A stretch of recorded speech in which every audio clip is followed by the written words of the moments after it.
Suasana kelas yang tadinya riuh hendak perlahan menjadi hening saat bel istirahat kedua berbunyi. Matahari sudah mulai meninggi, menandakan waktu sudah menunjukkan pukul 10 tepat. Di sudut ruangan, Gali siswa yang dikenal cerdas dan karismatik, serta menjabat sebagai ketua OSIS berdiri tegak di depan kelas, atas arahan dari guru pembimbing.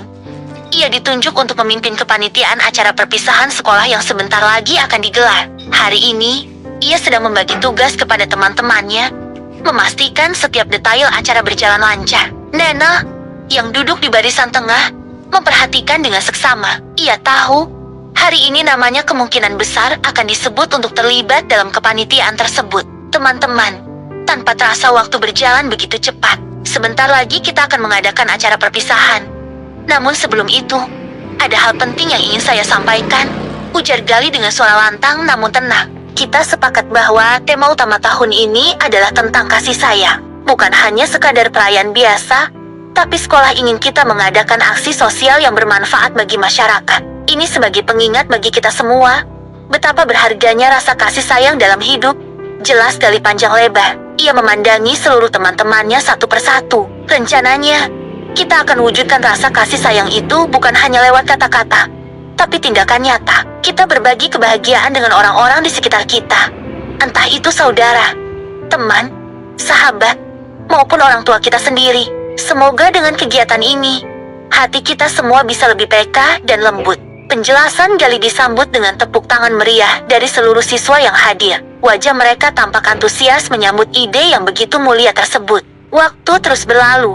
Pelajaran pun telah usai. Jarum jam di dinding sekolah menunjukkan jam 13:45 menit. Di sebuah halte bus yang tidak terlalu besar, terlihat beberapa siswa berseragam putih biru sedang berkerumun menunggu.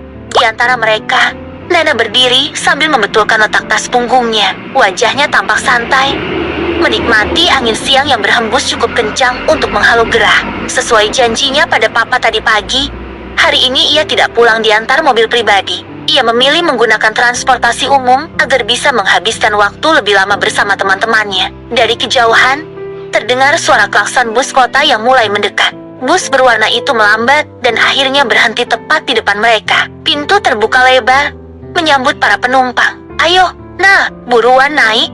Nanti kehabisan tempat duduk," seru salah satu temannya. Nena tersenyum, lalu ikut berjalan masuk ke dalam bus bersama yang lainnya. Suasana di dalam cukup ramai, namun mereka berhasil mendapatkan tempat duduk yang lumayan nyaman. Pintu pun tertutup kembali, dan bus itu pun melaju membelah jalanan kota, membawa Nana dan teman-temannya menuju tujuan mereka sore itu.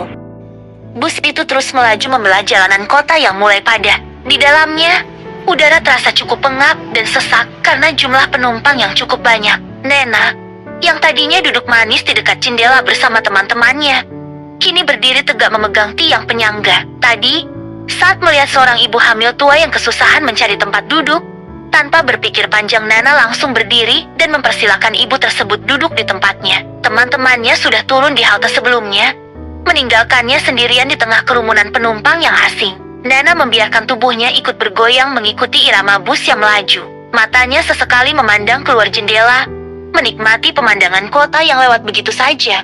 Berusaha tetap tenang meski harus berdiri. Namun, ketenangan itu seketika buyar. Perlahan, Nena merasakan ada seseorang yang bergerak mendekat dari arah belakang. Tanpa sempat ia menoleh, tiba-tiba ia merasakan sebuah benda keras dan dingin menempel di pinggang bagian belakangnya. Jantung Nena serasa berhenti berdetak sejenak. Tubuhnya menegang.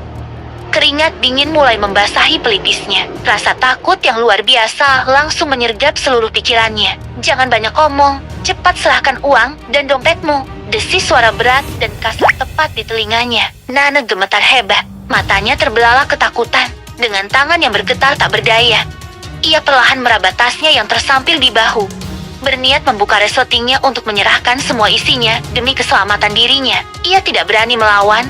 Pikirannya hanya ingin kejadian ini segera berakhir. Namun, tepat saat jarinya hampir menyentuh resleting tas, cepat, sebuah tangan yang kokoh dengan cepat menahan pergelangan tangan Nana, mencegahnya menyerahkan barang-barangnya. "Jangan berikan." Suara itu terdengar tenang, dingin, namun sangat tegas.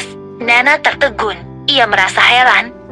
Tapi di saat yang sama rasa lega mulai menyelinap di dadanya. Ada seseorang yang berani membela dirinya. Tanpa menunggu perampas itu bereaksi, pemilik suara tersebut langsung berbalik menatap si penodong dengan tatapan tajam yang mengintimidasi. "Hei kau, jangan macam-macam terhadap gadis ini," bentaknya dengan suara rendah namun penuh wibawa. "Kalau kau ingin selamat dan tidak mau dipukuli massa di sini, ikut aku keluar sekarang." Belum sempat si penjahat itu berkutik, tangannya sudah dicengkeram kuat oleh pemuda tersebut. Dengan gerakan cepat dan tegas, pemuda itu menyeret si perampas keluar dari dalam bus yang saat itu sedang berhenti sejenak karena lampu merah. Nena masih terpaku di tempatnya. Napasnya memburu karena syok. Perlahan ia menoleh dan sempat menangkap jelas wajah penyelamatnya itu sebelum ia menghilang turun dari pintu bus. Wajah yang terlihat tegas namun teduh terukir jelas di ingatannya saat itu.